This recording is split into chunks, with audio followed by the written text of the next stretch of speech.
you believe the Bible, then when you look at this place and you look at the people that live on this trash dump, you believe that Jesus is present here in a way that he's not present other places. Seems strange. Most of us would say, there's no way. The last thing I see in this dump, this place where animals and dogs and young children are fighting over scraps for what they get in the garbage, that somehow Jesus is present here. But the scriptures tell us wherever there are those that are suffering, wherever those that need food, need water, that Jesus is always there, and that we can meet Jesus when we come to them.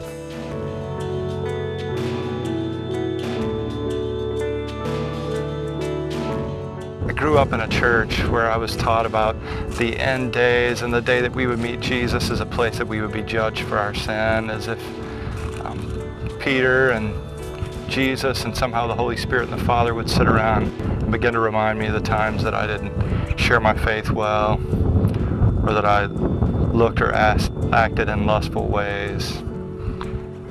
But as I started to read the Bible, I realized Jesus was talking about something much more than that the conversations we'll have in that time will be the places that we met Jesus and we didn't know it. Disciples were asking him this kind of question: Father, when is it that you're saying we gave you a glass of water? When is it that we came to visit you when you were alone? And Jesus says, whenever you've done it to the least of these, then you found me. I believe at the end of our lives, we'll come to this place and we'll sit with Jesus, and Jesus will say, I was with you here, here, here, not in a goofy kind of walking on the beach footprints kind of way. I thought I was alone, but in a way of saying, when you began to give of yourself, you found that I was always present.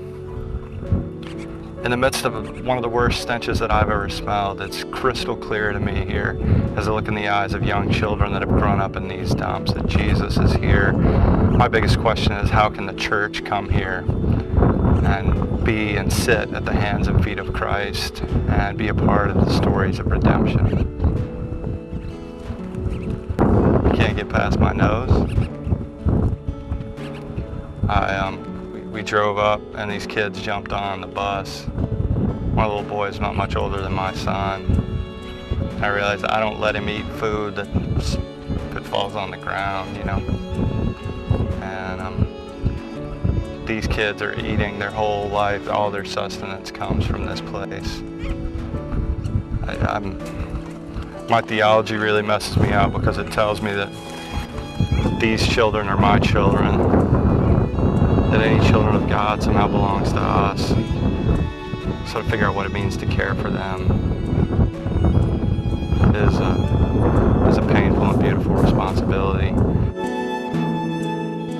If you believe that Jesus is this cosmic power that resides in the heavens, ready to intervene every time there's a problem, then you would have to believe that Jesus has forsaken these people. This is not to believe that in Genesis God created the heavens and the earth, created the Garden of Eden. It was a perfect and beautiful place, and that's what he wanted for humanity. And now people are living like this.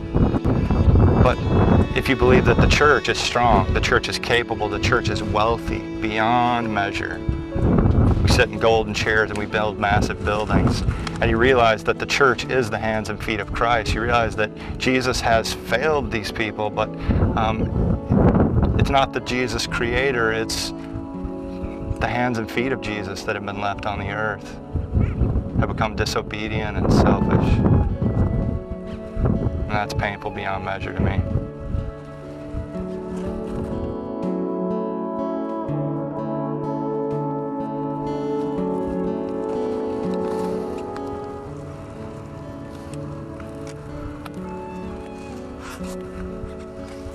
You got a rat.